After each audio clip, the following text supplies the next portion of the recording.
Ce mardi 20 décembre marque la fin du moratoire accordé aux députés nationaux élus aux élections du 20 décembre dernier. Plusieurs membres de l'actuel gouvernement ont déjà déposé leur démission afin de siéger à l'Assemblée nationale. Et puis, la monnaie nigériane a connu une chute. Le Naira est tombé à 1712 unités pour 1 dollar sur le marché officiel et à peu près au même niveau sur le marché non officiel. Vous êtes branchés à l'antenne de Géopolis Télévision. Mesdames et messieurs, bonsoir et bienvenue. Je l'ai dit en titre, le moratoire de 8 jours accordé aux députés nationaux élus aux élections législatives nationales de décembre dernier, frappé d'incompatibilité des fonctions occupées, va expirer ce mardi 20 février conformément à l'article 100 et 108 de la Constitution et 77 du règlement intérieur de l'Assemblée nationale. Dépassé ce jour, les élus nationaux seront considérés comme avoir renoncé à leur mandat effectif et celui-ci sera acté par le bureau provisoire de l'Assemblée nationale. Blaise Couzola pour les détails. Fini ce mardi 20 février 2024 du délai de 8 jours accordé aux députés nationaux élus qui exercent des fonctions incompatibles conformément à l'article 108 de la Constitution et 77 du règlement intérieur de l'Assemblée nationale. De tous les concernés que la Constitution énumère, quelques ministres du gouvernement ont déjà jeté l'éponge optant pour leur mandat électif, entre autres le vice-premier ministre de la fonction publique Jean-Pierre Liaou, du vice-premier ministre en charge de l'économie Vital Kamerhe, mais également du ministre des Affaires foncières Molendo Sakombi pour ne citer que cela. Dépassé ce mardi 20 février 2024, tous les membres du gouvernement, le membre d'une institution d'appui à la démocratie, les agents de carrière des services publics de l'État, le membre des cabinets du président de la République, du Premier ministre, du président de l'Assemblée nationale, du président du Sénat, des membres du gouvernement et généralement d'une autorité politique ou administrative publique de l'État, employés dans une entreprise publique ou dans une société d'économie mixte élus députés nationaux seront considérés comme avoir renoncé à leur mandat électif à défaut de se prononcer. Notons également qu'à l'Assemblée nationale, une commission spéciale comprenant 78 députés à raison de 3 élus par province de la République démocratique du Congo a été constituée lundi dernier pour finaliser le règlement intérieur de la plénière de la Chambre basse du Parlement dirigée par le président du bureau provisoire Christophe Mbosso. Cette commission mise sur pied est chargée de travailler en ayant 5 jours au toilettage du règlement intérieur de l'Assemblée de la 4e législature de la 3e République. Et aux dernières nouvelles, le Premier ministre Jean-Michel Samaloukonde a aussi déposé sa démission auprès du président Félix Tshisekedi aujourd'hui et dans la soirée. Une brève dans ce journal, le gouverneur de la ville de Kinshasa, Jean-Tini Ngobila, est invité au parquet près la Cour de cassation ce jeudi 22 février. Et bien que rien n'a été signalé concernant le motif de cette invitation, il est à noter qu'une action est en cours à la Cour de cassation contre le patron de l'exécutif provincial cité dans le dossier de violation et vandalisme contre le personnel et le matériel de la CENI lors des scrutins de décembre, un dossier qui a conduit à l'annulation des suffrages de 82 candidats aux législatives, notamment ceux de Jean-Tini Ngobila, dont l'Assemblée provinciale de Kinshasa avait d'ailleurs levé les immunités à la demande de la Cour de cassation. Et puis, la croissance économique du pays est estimée à 4,8% en 2024, en recul de 3,8 points par rapport à l'estimation de l'année passée. Voilà ce que renseigne la dernière note de conjoncture économique publiée par la Banque centrale du Congo. Selon la note, cette croissance serait tirée essentiellement par le secteur primaire dans sa sous-branche industrie extractive. La croissance de la République démocratique du Congo, qui devrait atteindre 6,2% en 2023, repose majoritairement sur les développements du secteur minier. Si les exportations de cuivre ont augmenté, la baisse des prix du cobalt a entraîné une réduction de leurs exportations. Alors que la croissance pour 2023 était projetée à 6,8%, elle serait, selon le Fonds monétaire international, de 0,6 points inférieure aux projections de la 4e revue du programme pour 2023 et sous le niveau de croissance de 8,8% en 2022. À moyen terme, la stabilisation de la production minière pourrait entraîner un ralentissement de la croissance estimée à 4,8% en 2024. Elle devrait cependant ensuite progresser avec la reprise de l'activité du secteur extractif et grâce également à l'accélération progressive de la croissance du secteur non extractif. Ces perspectives de croissance, qui restent supérieures à d'autres pays de la sous-région, sont cependant soumises à des forts aléas négatifs en raison d'une part de la situation sécuritaire dans l'est du pays et d'une conjoncture internationale incertaine d'autre part. La poursuite des combats dans l'est du pays est un facteur de risque important alors que la RDC est le pays d'Afrique qui compterait le plus grand nombre de personnes déplacées sur son sol. Sur le plan extérieur, un ralentissement de la croissance mondiale pourrait entraîner une réduction des exportations du pays. Appel des États-Unis sur le retrait des RDF de la RDC.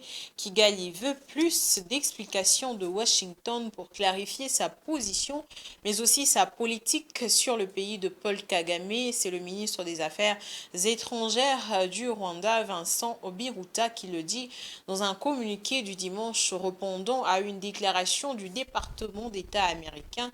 Le régime Kagame s'insurge également contre la montée d'accusations contre son pays dans un contexte de l'intensification des conflits au Nord Kivu. Suivez ces récits. Pendant que la situation sécuritaire demeure préoccupante dans la partie orientale de la République démocratique du Congo, le Rwanda, pointé du doigt par les États-Unis d'Amérique, veut plus de précisions sur la politique du pays de Joe Biden sur lui. C'est ce que renseigne un communiqué du Rwanda revenant largement sur la situation sécuritaire dans la région des Grands Lacs, publié par son ministre des Affaires étrangères Vincent Biruta. Le département d'État des États-Unis d'Amérique a appelé le Rwanda, dans une déclaration du 17 février, à retirer le personnel et les équipements de sa force de défense du territoire congolais, tout en condamnant les actions du M23 entourant la localité de Saké à Massissi dans le Nord Kivu. Pour Kigali, cette déclaration des États-Unis offre une image profondément tronquée de la réalité, en contradiction flagrante avec l'esprit du processus de renforcement de la confiance initié par la directrice de renseignement national américain en novembre 2023, qui avait créé un cadre constructif pour une désescalade de la situation. Le Rwanda demandera, dit-il, des précisions au gouvernement américain pour savoir si cette déclaration représente un tournant dans sa politique ou résulte d'un simple manque de coordination interne. Pour le régime de Kagame, la situation sécuritaire en République démocratique du Congo est une question interne qu'il ne faut pas externaliser. La position de Kinshasa sur la question est qu'il n'y a pas d'embâche que les forces de défense rwandaises soutiennent le M23. La communauté internationale pousse la RDC, quant à elle, à trouver des solutions pacifiques à cette situation sécuritaire. Lors du sommet de l'Union africaine, clôturé le week-end dernier, le président Tshisekedi s'est montré ouvert à un dialogue pour consolider les efforts de paix dans la région, mais pas avec le M23 qu'il qualifie de chiffon vide. S'il y a un interlocuteur avec qui dialoguer, c'est bien le Rwanda, soutient Félix Tshisekedi. Et au cours de la deuxième mission de commandement et d'inspection des troupes congolaises déployées en Ituri, le lieutenant-général Johnny Luboya a réarmé le moral de ses forces de défense et de sécurité. Il a insisté sur la loyauté, la discipline et la franche collaboration entre l'armée, la police et la population. Suivez ces reportages de la presse militaire de l'Ituri. Nous sommes à l'état-major du 3101 régiment de FARDC déployé à Marabou, en territoire du Roumu, où le commandant des opérations et gouverneur militaire de l'Ituri, le lieutenant-général Luboya Johnny, comme dans ses habitudes opérationnelles, a rehaussé le moral et félicité ses frères d'armes qui se sacrifient jour et nuit pour la restauration de la paix.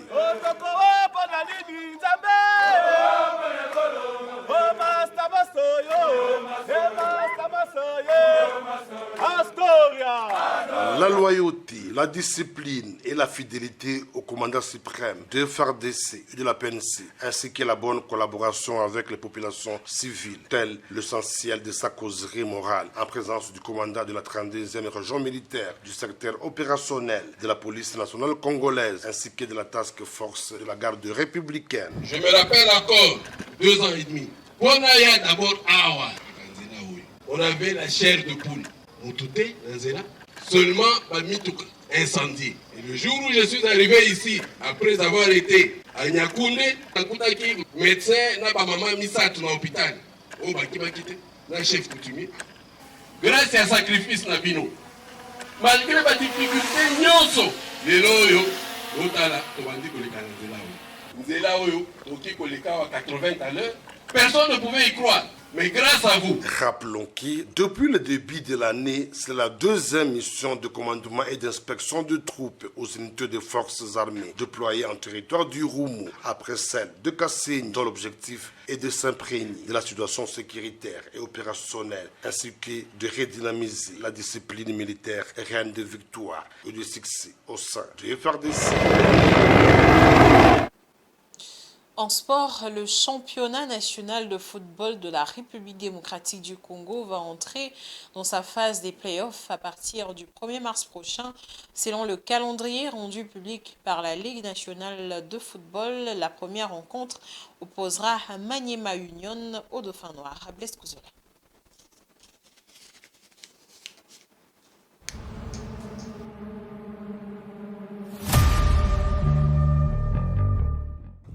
La Ligue nationale de football a dévoilé ce lundi 19 février 2024 le calendrier de play-off du championnat national de football, la Ligue 1, qui vont démarrer en début du mois de mars de l'année en cours. Au total, 8 clubs, à savoir l'AS 20 Club, les Aigles du Congo, l'AS Dauphin Noir, l'AS Maniema Union, le tout-puissant Mazembe, le FC Lubumbashi Sport, le FC Saint-Éloi Lupopo et les CS Don Bosco sont donc concernés par cette phase des playoffs dont la première journée est prévue le 1er mars 2024 et ce avec l'affiche Maniema Union Dauphin Noir. D'après ces calendriers de la Ligue nationale de football, ces playoffs vont se clôturer au mois de mai de cette même année. La tête, l'ouverture du score de Maniema Union de Kindu. Poursuivons l'actualité dans ce journal avec cette page internationale.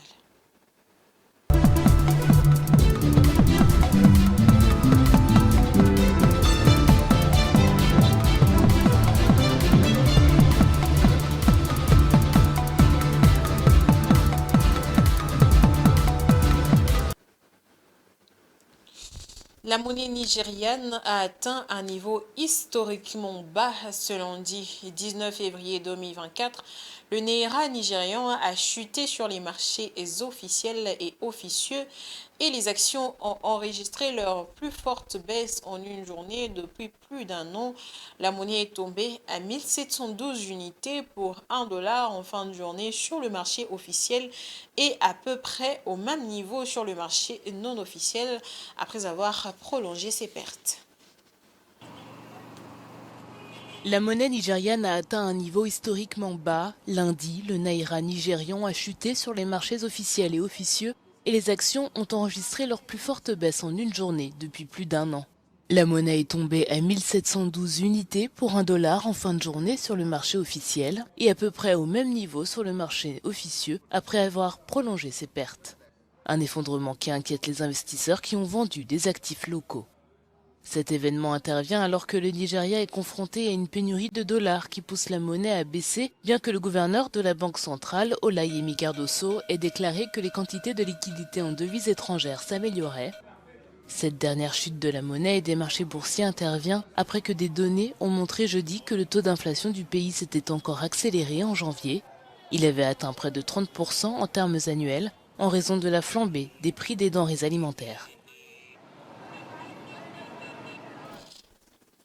D'ici 2024, l'Afrique comptera 11 des 20 pays ayant la plus forte croissance économique au monde, a indiqué le groupe de la Banque africaine de développement de la dernière édition de son rapport aux performances et perspectives économiques macroéconomie de l'Afrique, publié le 16 février 2024. Selon le rapport, le taux de croissance du produit intérieur brut réel du continent devrait être en moyenne de 3,8% cette année et de 4,2% en 2025. Ces chiffres sont supérieurs aux moyennes mondiales estimées de 2,9% et 3,2%. L'Afrique devrait rester la deuxième région à la croissance la plus rapide après l'Asie.